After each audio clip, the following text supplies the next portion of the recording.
ऐसे पशुओं को जिनके माध्यम से हम खेती करते हैं, जिनके माध्यम से हम दूध निकाल करके पीते हैं, डेयरी में डालते हैं, अपना जीवन चलाते हैं, वृद्ध होने के बाद कभी भी इन पशुओं को बेचना नहीं। नियम लेंगे,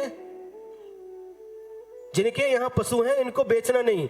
घर में ही उनको, जैसे घर में जो माता पिता अज्जा अज्जी बूढ़े होते हैं तो लास्ट समय तक नमोकारमन पढ़ करके उनको अच्छी तरह से नमोकारमन सुनाते सुनाते उनका अंत कराते हैं, उसी प्रकार से इन पशुओं को भी, जिसने जीवन भर तक मीठा मीठा दूध दिया, जिसने जीवन भर तक आपको तूप दिया, दही दिया, ताक पिया, और आज वो वृद्ध हो गए, दूध देना बंद कर दिया, और फिर यदि आप उसको बेचते हैं तो सारी सारी मानवता ही समाप्त हो गई।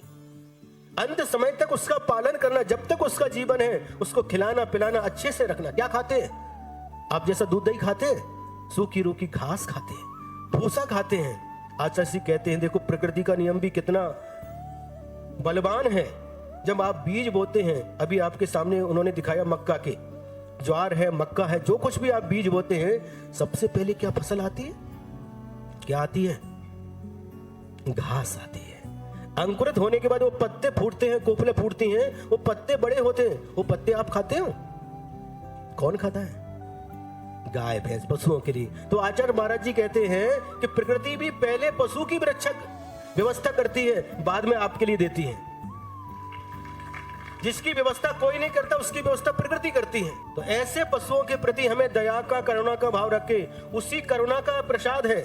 आचार्य जी जब गुजरात बिहार कर रहे थे, हम ब्रह्मचारी अवस्था में थे, उस समय बहुत बड़े बड़े मंत्री वगैरह आते थे, तो आचार्य श्री एक ही बात उनके सामने रखते थे कि मांस निर्यात बंद होना चाहिए। तो एक मंत्री ने आचार्य श्री के सामने आकर के कहा, आचार्य श्री यदि मांस निर्यात बंद करना है तो उसका दूसरा रास्ता भी ढूंढना होगा। जो लोग बूढ़े पशुओं को काटते हैं उनके लिए व्यवस्था क्या है? तो उस समय गुजरात में बिहार करते करते कई श्वेतांबर समाज की गौशालाएं थी, जिसको पांजरापोड़ साइड बोलते हैं वहां पर गुजरात में। और स्वयं आचार्य श्री देखने जाते थे, व्यवस्थाओं को देखते थे, उनसे बात करते थे, चर्चा करते थे। और जब गुजरात से बिहार करके वापस आए तो मध्य प्रदेश में आते ही गौशाला के लिए उन्होंने उपदेश देना प्रारंभ कर दिया।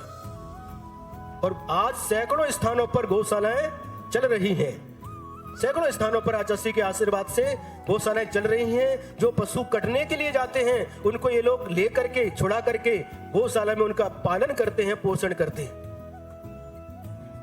तो जिनके यहाँ व्यवस्था नहीं हो तो उन वृद्ध पशुओं को गौशालाओं में भी भेज सकते हैं। सदलगा में भी गौशाला है, सांगले में भी गौशाला, और जहां कहीं भी गौशाला है वहां पर भेज करके उनके लिए अच्छी तरह से व्यवस्था कर सकते हैं।